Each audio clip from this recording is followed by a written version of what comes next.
3 चुड़ैलों का शिकार, बच्चे का अपहरण और खूनी पालनहार।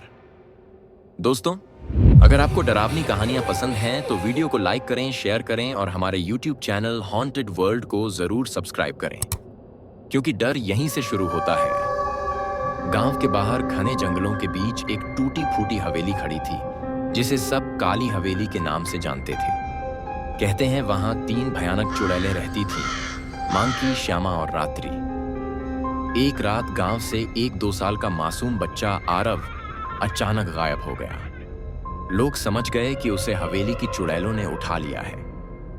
वो चुड़ैलें आरव को अपने साथ काली हवेली में ले गईं। उन्होंने उसे पाला, सुलाया, खिलाया, लेकिन उस प्यार के पीछे छुपा था खौफनाक इरादा। चुड़ैलों का नियम था, जिस बच्चे का दिल वो 18 साल की उम्र में निकाल कर खाती हैं, उनकी उम्र 100 साल और बढ़ जाती है। आरव बस एक जिंदा सामान था, उम्र बढ़ाने की काली चाल। वक्त बीतता गया, आरव बड़ा होता गया, लेकिन एक दिन श्यामा ने एक गुप्त तंत्र सीख लिया, ऐसा तंत्र जिससे वो अकेले ही आरव का दिल निकालकर बाकियों से ज्यादा ताकतवर बन सकती थी।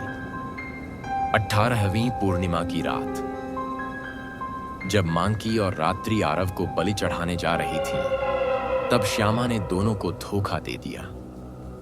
उसने उन दोनों को मौत के घाट उतार दिया और फिर आरव का दिल निकाला, धड़कते हुए दिल को अपने मुंह में रखकर खा गई। श्यामा अब सबसे शक्तिशाली बन चुकी थी, एक अमर, न रुकने वाली, भयानक चुड़ैल। पर उसे ये नहीं पता था कि आरव का दिल अपने साथ एक श्राप भी लेकर आया है। कई साल बीत चुके थे। श्यामा अब बेहद ताकतवर चुड़ैल बन चुकी थी, लेकिन हर रात एक डरावना सपना उसे सताता। आरव की आंखें, उसकी चीख और उसका कटा हुआ दिल। धीरे धीरे श्यामा की शक्तियों पर नियंत्रण कम होने लगा। उसे सुनाई देने लगी रात्रि और मांकी की आत्माओं की सरसराहटें और हवेली की दीवारों पर खून के निशान उभरने लगे। फिर एक रात हवेली के सभी दरवाजे खुद ब खुद बंद हो गए। एक अजीब सी ठंडी हवा कमरे में फैली और सामने प्रकट हुआ आरव का आत्मिक रूप, एक भयानक राक्षसी आक्रोश से भरा इंसान, जिसमें तीनों आत्माओं की शक्ति थी, बलिदान, बदला और विनाश।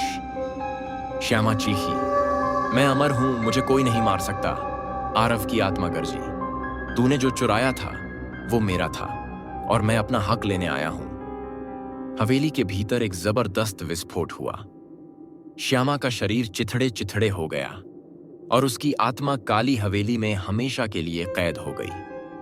आज भी कहते हैं, उस हवेली से हर अमावस की रात एक बच्चे की चीख, एक चुड़ैल की हंसी और एक जलती आत्मा की गूंज सुनाई देती है।